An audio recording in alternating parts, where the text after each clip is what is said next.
Welcome welcome welcome. आप लोगों का स्वागत है फिर से Dan and English words gimmick episode number 5 में। दोस्तों आज नया दिन, नया एपिसोड, 5वां एपिसोड, नए वर्ड के साथ, नया सिचुएशन के साथ। और आज का सिचुएशन मेरा ये रहा। Hello my dear friends, just I'm going to tell you in detail about that. Before going to delineate each and everything, first I would like to say you my request, my suggestion to you all, please come and watch the most watched show, Dan English Words Gimmick. This is really very important. If you want to see, then you know exactly what the exact application of this language and words, and what the exact using of, and what the exact pronunciation of the word. Before going to delineate each and everything, first you will have to pay attention to that part. The story: swaths of major cities of India are walloped by frigid temperature and cold wave. It is impossible to go outside in the wee hours. The lion's share of days times are swirled by fog. Incident of accident snowballs, partly because of abysmally low visibility and partly because of plummeting temperature. आज नया दिन, नया episode. और इसमें अभी जो cold wave से हम लोग गुजर रहे हैं, क्योंकि ये विंटर का सीजन है। और सुनने में आया है कि ये जो इस साल का जो ठंड है बहुत ही ज़्यादा ठंड है, बहुत ही फ्रिजिड टेम्परेचर है। और इसका अर्थ क्या होगा मैं आपको बताऊंगा। अब इसी के आधार पे मैं सिचुएशन तैयार किया हूँ और हम लोग चलते हैं बिना समय गवाए हुए वर्ड पे। आज का पहला वर्ड स्वाद, दैट इज WATH या WATHE भी लगा सकते हैं और ई को ओमिट भी कर सकते हैं। स्वाद, स्वाद दिस इज अ नाउन और इसका मीनिंग होता है बहुत जमीन का बहुत बड़ा, a large area of land means जमीन का बहुत बड़ा भाग, भूभाग, स्ट्रिप ऑफ क्लोथ और ये कपड़े का टुकड़ा। यानी कि इसको आप दो तरह से यूज कर सकते हैं। मान लीजिए ये लैंड के रूप में होगा तो बड़ा भूभाग, और यदि क्लोथ है तो मान लीजिए क्लोथ का जो टुकड़ा रहता है जैसे बैंडेज वगैरह रहता है, उस सेंस में भी हम उसको स्वाद को यूज कर सकते हैं। जैसे पहला example, swaths of large cities of India are in the grip of cold waves. जैसे आप जानते हैं कि इंडिया का अभी ठंड का मौसम है, भाग अभी ठंड से गुजर रहा है, मतलब ठंड वेव में बहुत ठंडा पड़ रहा है। तो इसलिए देखिए swaths of large cities of India are in the grip of cold waves.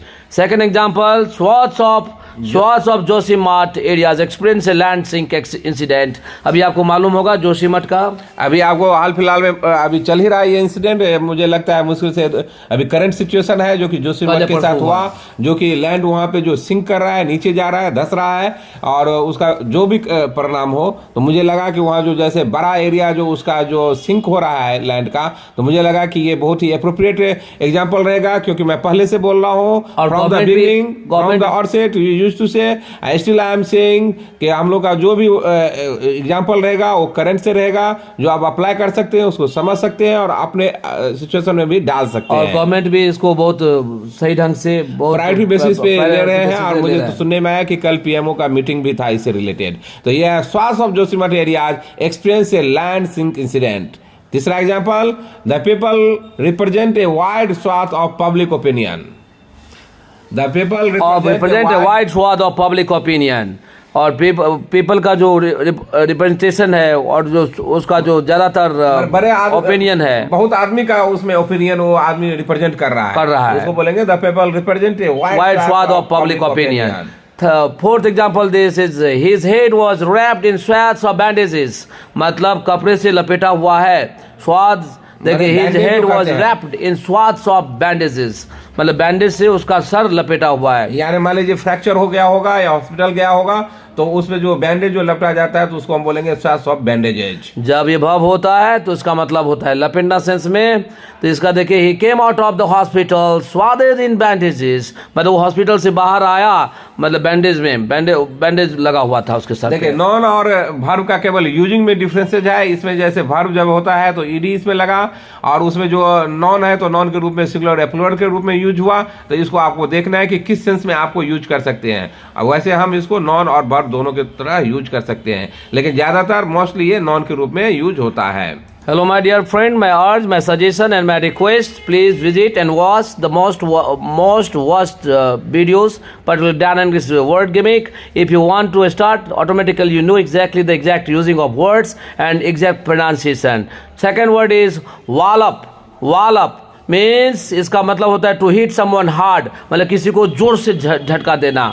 To hit someone hard, किसी को जोर से झटका देना। जैसे पहला एग्जांपल देखिए, Ram walloped me on the back, मतलब राम पीछे से आया और मुझे पीछे से जोर से हिट किया, तो उसको बोलेंगे Ram walloped me on the back. इससे पहले हम हिट को यूज कर सकते थे, बहुत ही नॉर्मल वर्ड यूज करते थे, लेकिन आज से मेरे दोस्त आपको यूज करना शुरू कीजिए wallop। देखिए second example is winter walloped hard to the many parts of India। जैसे आपको पता है कि आजकल इंडिया में सभी जगह ये कोल्ड सीजन चल रहा है, विंटर सीजन चल रहा है, तो ये बहुत ही हार्ड हिट किया है winter many parts of India को। और इसका सेकंड मीनिंग है to defeat someone easily in sports. जब किसी को आप आसानी से हरा देते हैं तो उसका मीनिंग हो जाता है to defeat someone easily in sports, means at that time you prefer to use wallop। जब आप किसी को गेम में आसानी से हरा देते हैं तो वहां पे यूज कीजिए wallop। जैसे एग्जांपल है, Indian team walloped Pakistan team in semifinal, माने पाकिस्तान टीम को इंडियन टीम ने सेमीफाइनल में बहुत ही आसानी से हरा दिया, बहुत आसानी से। जैसे आपने लोग इससे पहले इजी को यूज करते थे, उसके जगह पे आप यूज कीजिए wallop and wallop, this is a good word. और थर्ड वर्ड देखिए, फ्रिजिड। FRIGID, यहाँ पे देखिए एफ से पहले ऊपर लकीर है, इसका मतलब एफ पे जोर देना होगा। और डी और 3 जैसा जो है उसको हम जॉ पढ़ते हैं, जॉ मत पढ़िएगा, जॉ, ये जॉ है, सिंपल जॉ। हाँ सिंपल जॉ, जे नहीं, ये डी और 3 जो है उसको हम जॉ पढ़ते हैं। मैं पहला वीडियो में मैं ये बताया था प्रोनाउंसिएशन में। देखिए एफ के ऊपर आपको जोर देना है, क्या पढ़ेंगे, फ्रीजिड मीन्स एक्सट्रीमली कोल्ड, बहुत ज्यादा कोल्ड, बहुत ज्यादा ठंडा। अभी अपने लोग क्या कहते हैं, एक्सट्रीमली कोल्ड बोलेंगे, बहुत कोल्ड बोलेंगे, एक्सेसिव कोल्ड बोलेंगे, और ये एडजेक्टिव है, तो इसको हम लोग आज से यूज करेंगे फ्रीजिड। इसको यूज करेंगे फ्रीजिड। जैसे एग्जांपल है अगेन, फिर इसी से related, north India is heat bye frigid temperature. North India is heat bye frigid temperature. ज्यादातर वैसे भी तापमान जो गिरता है ठंड के मौसम में नॉर्थ इंडिया में ज्यादा, क्योंकि हिमालय पर्वत नजदीक में है। तो जैसे दूसरा एग्जांपल, जैसे in such frigid temperature it is impossible to go outside, माने इतना कड़ाके के ठंड में बाहर जाना बहुत ही मुश्किल है। तो इसका अर्थ हुआ, इसको यदि हम यूज किए इसमें, in such frigid temperature it is impossible to go outside. मुझे आशा है कि आप समझ गए होंगे और इसको यूज करना भी शुरू कीजिए। और by spending only a few times by watching the YouTube of our Dan and English, certainly guarantee within few days itself you can transform into different outfit and we start using in easy way. Next word is wee hours.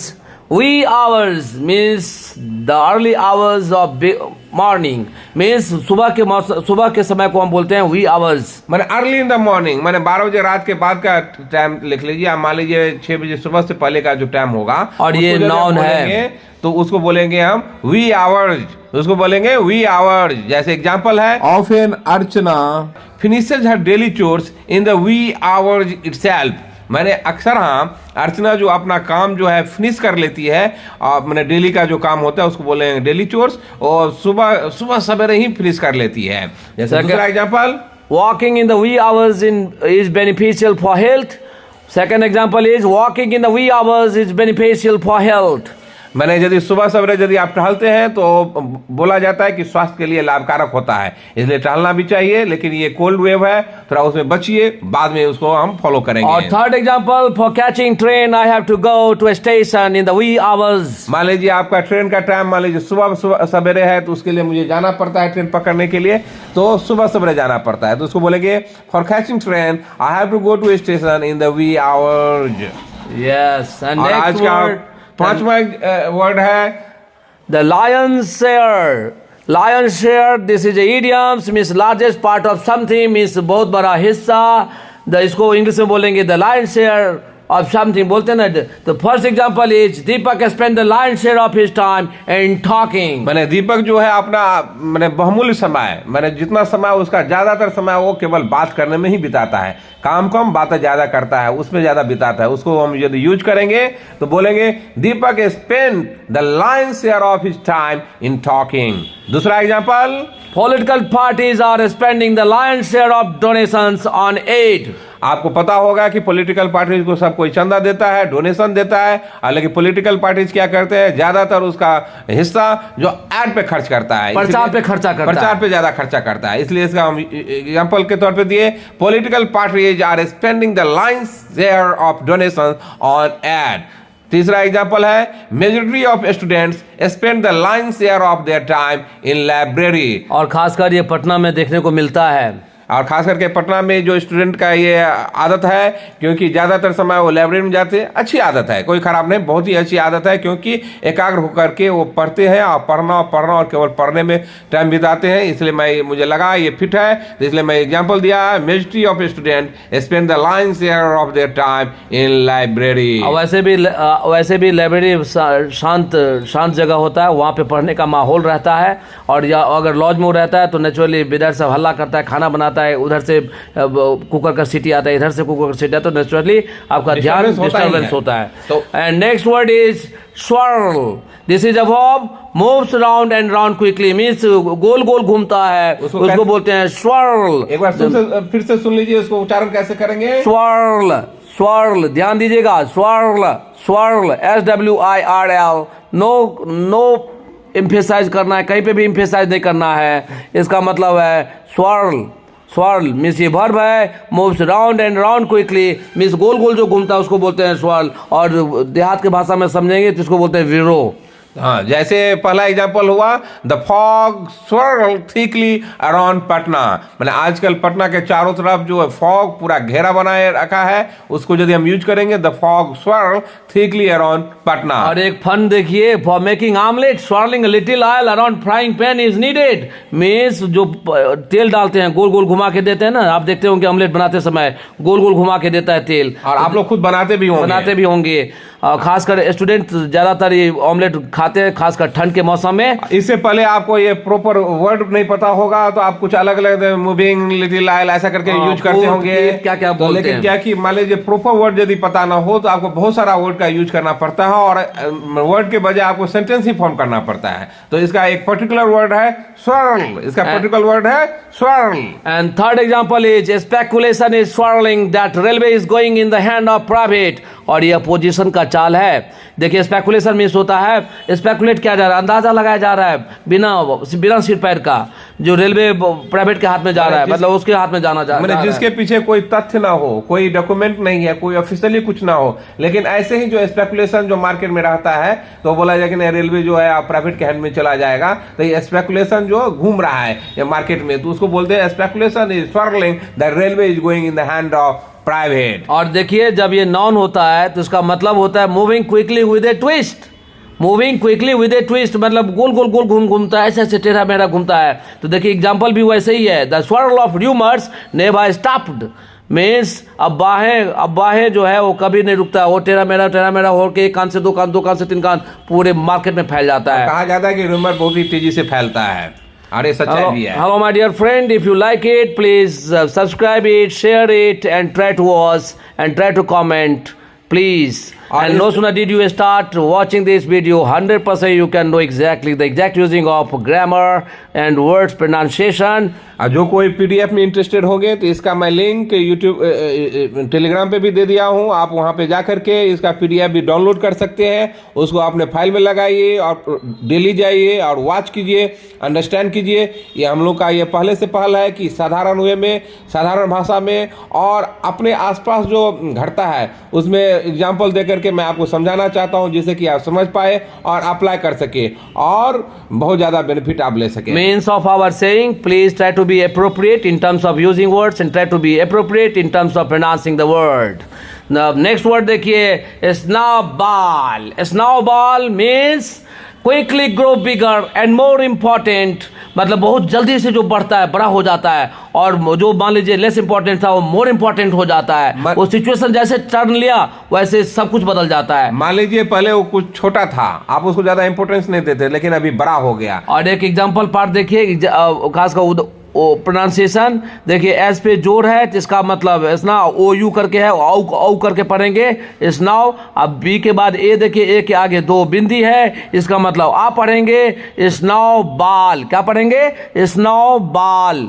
तो इसका example हुआ, पहला example, student support for cancellation of Bihar SSC exam has snowballed. Snowballed, जैसे आपको पता होगा कि अभी तुरंत ही कुछ दिन पहले ही बिहार एसएससी का एग्जाम हुआ, उसमें क्वेश्चन आउट हो गया, तो ये स्टूडेंट के दबाव में जो ये कैंसिलेशन का दबाव बढ़ते जा रहा है। तो ये बोला कि student support for cancellation of Bihar SSC exam has snowballed. Second example of this word, that is incident of accident snowballed as the environment becomes more cold. मैंने जब ये इन्वायरमेंट एकदम कोल्ड होते जाता है तो इंसिडेंट जो होता है, घटना बढ़ते जाता है, एक्सीडेंट का घटना बढ़ते जाता है, बढ़ गया, तो उसी को हम यदि बोलेंगे तो बोलेंगे incident of accident snowball as environment becomes more cold. तीसरा example, cancellation of tickets snowballed as the corona cases had increased. अब याद कीजिए वो दिन जब कोरोना का केसेस था, जो मैं देखिए कोरोना केसेस हैड इंक्रीज, जब बी पास में कोरोना हुआ था उस समय जब कोरोना तेजी से फैल रहा था तो ये कैंसिलेशन बहुत ही तेजी से बढ़ा था। And before going to delineate this example, first I would like to tell you, had का यूज उस समय होता है जब you are talking about deep past, और अगर आप recent past का यूज करेंगे at that time V2, और डीप पास्ट का यूज करेंगे हैड प्लस V3, यानी कि पास्ट परफेक्ट का हम यूज करेंगे। Okay. उसको बोलेंगे पास्ट परफेक्ट, जब V2 आ जाता है तो उसको बोलते हैं पास्ट सिंपल। देखिए थर्ड एग्जांपल वही है, cancellation of tickets snowballed as the corona cases had increase. जब कोरोना केस बढ़ा था तो उस समय टिकट का कैंसिलेशन बढ़ गया था। अचानक जब अचानक कुछ बढ़ता है, अचानक कुछ इंपॉर्टेंट हो जाता है, उस समय हम क्या यूज करेंगे? Particular word, appropriate word, that is snowballed. And next example is next word is abysmal. Next word is abysmal, जिसका मतलब होता है वेरी बैड, वेरी बैड, बहुत खराब। अबिस्मल, देखिए ब पे जोर है, ब से पहले ऊपर लकीर है, इसका मतलब बी पे जोर देना है। यहाँ पे जे नहीं है, जेड है, जिसका मतलब टंग को तीर के पीछे चिपकाएंगे और घर्षण के साथ हवा निकालेंगे। जैसे देखिए अबिस्मल, अबिस्मल, इसको क्या उच्चारण करेंगे? अबिस्मल। यदि आप पूरा हम लोग का एपिसोड को फॉलो करते होंगे तो गारंटी है कि अभी ये वेरी बैड, मतलब बैड सिचुएशन से रिलेटेड आपको बहुत ही स्टैंडर्ड, बहुत सारा आपको सुनने मिल चुका है आज तक, क्योंकि मैं डिफरेंट शो में अलग अलग वर्ड का यूज करता हूं, क्योंकि मैं आपको जानना चाहता हूं कि आप एक ही वर्ड को बार बार यूज मत कीजिए, क्योंकि अच्छा हैंड राइटिंग, अच्छा राइटिंग और अच्छा स्पीकिंग उसी को बोला जाता है जो एक वर्ड रिपीटेडली वर्ड को यूज ना करे। Means of our saying, use कीजिए। Means of our saying, please try to play with the word. If you start playing with the word, 100% you know exactly the exact using of that word, and please try to use appropriate words so that you can make your existence among that people, those who are well versed. और यदि आप ऐसा use करते हैं तो certainly guarantee we get applause from all quarters. देखिए पहला एग्जांपल है, really workers are doing work in abysmal condition. Really है, वर्कर जो है बहुत खराब स्थिति में काम करता है, उनको सुविधा ज़्यादा नहीं दिया जाता है, उनका नहीं तनख्वाह उतना होता है, तो नेचुरली बेचारे, और उनका परिवार बड़ा होता है ज़्यादातर, जो छोटे पोस्ट पर रहते हैं उनका परिवार ज़्यादातर बड़ा होता है और वो अपने घर को किसी तरह से चलाते हैं, इसलिए उनका कंडीशन खराब रहता है, किसी तरह मैनेज कर पाते हैं। तो इसलिए उसका एग्जाम्पल मुझे लगा, really workers are doing work in abysmal condition. दूसरा एग्जाम्पल देखिए, the food was abysmal, the food was abysmal, मतलब खाना जो है बहुत खराब स्थिति में है, बहुत खराब है, मतलब बहुत स्वादिष्ट नहीं है, बहुत बेकार है। मान लीजिए आप खाना खाने के लिए किसी होटल में गए या किसी दोस्त के पास गए या कहीं पे गए थे, आप बोले वो खाना अच्छा नहीं था, तो उसको यदि हम इससे पहले आप दूसरे ढंग से यूज करते होंगे, वो बैड बोलते होंगे। हाँ, लेकिन मेरा ये कहना है, मैं बहुत ट्राई टू बी स्टैंडर्ड, हमेशा स्टैंडर्ड वर्ड यूज कीजिए और अच्छे ढंग से बोलिए, और उससे क्या होगा कि आपका कद भी बढ़ेगा और स्टैंडर्ड वर्ड भी आएगा, और इससे आपको एग्जाम में भी काम देगा और पर्सनैलिटी भी बनेगा। और मैं ये कहना चाहूंगा कि डैन इंग्लिश का अपना सोच है कि हम बोलेंगे लेकिन स्टैंडर्ड फॉर्मेट में बोलेंगे, हम बच्चे की तरह दिस दैट नहीं करेंगे, और कभी भी एप्रोप्रिएट वर्ड के साथ बोलेंगे ताकि लोग बोलेगा यस दिस इज इंग्लिश। हम लोग का ये कहना है कि यदि हम सीख ही रहे हैं तो स्टैंडर्ड क्यों ना सीखे, क्यों दिस दैट में लगे रहेंगे। फ्रॉम द स्क्रैच, 0 लेवल से शुरू करेंगे, एकदम हाईएस्ट लेवल तक जाएंगे, मैंने एडवांस लेवल तक पढ़ेंगे। तीसरा एग्जांपल देखिए, the standard of his teaching is really abysmal. The standard of his teaching is really abysmal. मान लीजिए कहीं पे आप पढ़ने के वहां पर पढ़ाई उतना अच्छा नहीं है, बहुत खराब है, तो वहां यदि आप यूज करेंगे तो आज से आप ऐसे यूज कीजिए, the standard of his teaching is really abysmal. और And next word. आज का मेरा लास्ट और फाइनल वर्ड जो है, next word that is plummet. Plummet, देखिए पी पे पहले, पी से पहले जोड़ है, लकीर है, तो इसका मतलब पी पे जोड़ देना पड़ेगा। प्लमेट, प्लमेट, प्लमेट, प्लमेट, देखिए PLUMMET, प्लमेट। देखिए यदि आपके ये प्रोनाउंसिएशन पे ध्यान नहीं देंगे तो आप बोलते हैं इसको प्लमेट। प्लमेट कोई भी साधारण अपने ढंग से यदि यूज करेंगे तो इसको बोल देंगे प्लमेट, जो कि वो रॉन्ग है। जबकि आप जो नेटिव स्पीकर आपको समझ नहीं पाएगा, जबकि आप इंग्लिश बोल रहे हैं, अच्छा बोल रहे हैं, लेकिन आपका प्रोनाउंसिएशन उतना अच्छा नहीं है, तो आपको मैंने स्वीकार नहीं करेगा। Means of our saying, please try to avoid be the character of mockery. So please, by pronouncing in good manner, automatically you can make the place among that people, those who are well versed. Please try to be appropriate in terms of pronunciation. क्या पढ़ेंगे? Plummeet, plummeet. मैंने इसका अर्थ हुआ to fall very quickly and suddenly. मैंने to fall very quickly and suddenly, मैंने बहुत ही तेजी से मैंने गिरना जो हुआ उसको बोलेंगे, और अचानक और तेजी से गिरना, नीचे गिरना, उसको बोलते हैं प्लमेट। और देखिए एग्जांपल भी वैसे ही है। Tuition fees have plummeted in recent months due to extreme competition. Tuition fees have plummeted in recent months due to extreme competition. जैसे आप जानते हैं कि आजकल का ऑफलाइन के साथ साथ ऑनलाइन आ गया, बहुत सारा प्लेटफॉर्म आ गया, तो उसमें क्या मार्केट में स्टीप कंपटीशन हो गया, मतलब एक्सट्रीम कंपटीशन हो गया, बहुत ज्यादा कंपटीशन आ गया। इससे क्या हुआ कि जो हाई चार्ज करते थे उनको बहुत ही कम करना पड़ा, इसलिए मैं ये यूज किया, tuition fees have plummeted in recent month due to extreme competition. और दूसरा एग्जांपल है मार्केट से रिलेटेड, देखिए yesterday market plummeted to lower level. मैंने कल का मार्केट जो था, मैंने मार्केट का रिलेशन मेरा स्टॉक मार्केट से है, जो कल का स्टॉक मार्केट जो था बहुत ही तेजी से सडनली बहुत नीचे गिरा, तो इसलिए मैं इसको यूज किया, yesterday market plummeted to lower level. और तीसरा एग्जांपल इससे रिलेटेड, विंटर से related, temperature plummets due to snowfall. मैं जहां पे मान लीजिए कहीं पे बर्फबारी हो तो टेम्परेचर बहुत ही तेजी से सडनली बहुत नीचे जाता है, इसलिए वहां यदि यूज करेंगे तो उसको बोलेंगे हम temperature plummets due to snowfall. And if you have any problem regarding English, 100% you can turn and make a beeline to Dan on English, and you can learn and you can speak just like a native speaker. If you want to pronounce your word just like a native speaker, so please try to be the part of Dan on English and watch this show, Dan on English Word Gimmicks. तो इसको follow करके आपको साधारण वे में केवल 10-20 minute यहाँ पे बिताने से आपको बहुत ही स्टैंडर्ड वर्ड आ जाता है, और डे टू डे लाइफ में जो होता है उसको आप जोड़ सकते हैं और आप लोग अप्लाई भी कर सकते हैं। आप बहुत ही अच्छा अंग्रेजी आप बोल भी सकते हैं, लिख भी सकते हैं, और इसको यूज कीजिए। मैं आपसे umpteen times I said, still I am saying, please try to use in common discussion to vote. It is paramount. ये बहुत नेसेसरी है। जैसे देखिए पहले जो मैं सिचुएशन बनाया था, और अभी आप समझ गए होंगे, आप कितना उस समय समझे मुझे पता नहीं, लेकिन अभी मैं जब एक एक वर्ड जब खोल दिया हूँ और सबका अर्थ समझा दिया हूँ, 100% you can understand. अभी देखिए फिर से मैं एक सिचुएशन पे आ रहा हूँ, और सिचुएशन को एक बार फिर से पढ़िए। Swaths of major cities of India are walloped by frigid temperature and cold wave. It is impossible to go outside in the wee hours. The lion's share of these times are swirled by fog. Incident of accident is snowballs, partly because of abysmally low visibility and partly because of plummeting temperature. तो मुझे लगता है कि आप पूरा सब समझ गए होंगे। आप इस पे वर्क कीजिए, नोट डाउन कीजिए और उसको अप्लाई कीजिए। आप अपने से सिचुएशन बनाइए, आप बार बार प्रैक्टिस कीजिए, इतना बार प्रैक्टिस कीजिए कि वर्ड आपका अपना होना चाहिए। चलिए आप इस पे वर्क कीजिए, उसको वॉच कीजिए, और यदि अच्छा लगे तो लाइक कीजिए, शेयर कीजिए, सब्सक्राइब कीजिए, और ज़्यादा से ज़्यादा आदमी के हाथों में फैलाइए। Means our urge, our suggestion, our request to you all, try to be the part of Dan on English and share it, subscribe it quickly. चलिए तब तक के लिए bye bye. Bye bye, bye bye.